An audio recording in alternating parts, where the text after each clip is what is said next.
माँ की ममता। एक छोटे से कस्बे में समीर नाम का एक लड़का रहता था।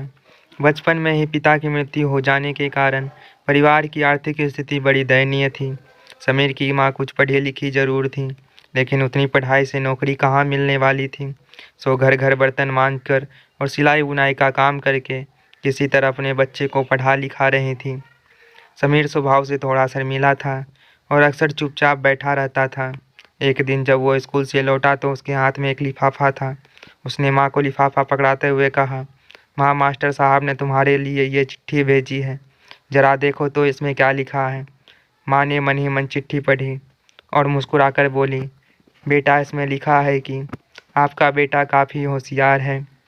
इस स्कूल के बाकी बच्चों की तुलना में इसका दिमाग बहुत तेज है और हमारे पास इसे पढ़ाने लायक शिक्षक नहीं है, इसलिए कल से आप इसे किसी और स्कूल में भेजें। यह बात सुनकर समीर को स्कूल न जाने सकने का दुख तो हुआ, पर साथ ही उसका मन आत्मविश्वास से भर गया कि वो कुछ खास है और उसकी बुद्धि तीव्र है। माँ ने उसका दाखिला एक अन्य स्कूल में करा दिया। समय बीतने लगा। समीर ने खूब मेहनत से पढ़ाई की। आगे चलकर उसने सिविल सर्विसेज परीक्षा भी पास की और आईएएस ऑफिसर बन गया। समीर की माँ बूढ़ी हो चुकी थी और कई दिनों से बीमार भी चल रही थी और एक दिन अचानक उनकी मृत्यु हो गई। समीर के लिए ये बहुत बड़ा आघात था। वह बिलख बिलख कर रो पड़ा। उसे समझ नहीं आ रहा था कि अब अपनी माँ के बिना वो कैसे जिएगा। रोते रोते ही उसने माँ की पुरानी अलमारी खोली और हाथ में उनकी माला, चश्मा और अन्य वस्तुएं लेकर चुमने लगा। उस अलमारी में समीर के पुराने खिलौने और बचपन के कपड़े तक संभाल कर रखे हुए थे।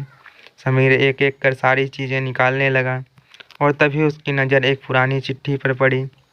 दरअसल ये वही चिट्ठी थी जो मास्टर साहब ने उसे 18 साल पहले दी थी। नम आंखों से समीर उसे पढ़ने लगा।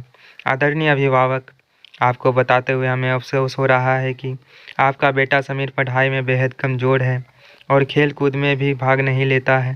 जान पड़ता है कि उम्र के हिसाब से समीर की बुद्धि विकसित नहीं हो पाई है, अतः हम इसे अपने विद्यालय में पढ़ाने में असमर्थ हैं। आपसे निवेदन है कि समीर का दाखिला किसी मंदबुद्धि विद्यालय में कराएं अथवा खुद घर पर रखकर इसे पढ़ाएं। सादर प्रिंसिपल।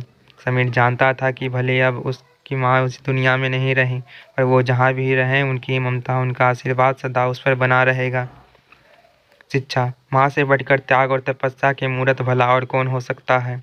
हम पढ़ लिख लें, बड़े होकर कुछ बन जाएं, इसके लिए वो चुपचाप न जाने कितनी कुर्बानियाँ देती हैं। अपनी ज़रूरतें मार कर हमारे शौक़ पूरा करती हैं। यहाँ तक कि संतान बुरा व्यवहार करे तो भी माँ उसका भला ही सोचती है। सचमुच माँ जैसा कोई नहीं हो सकता।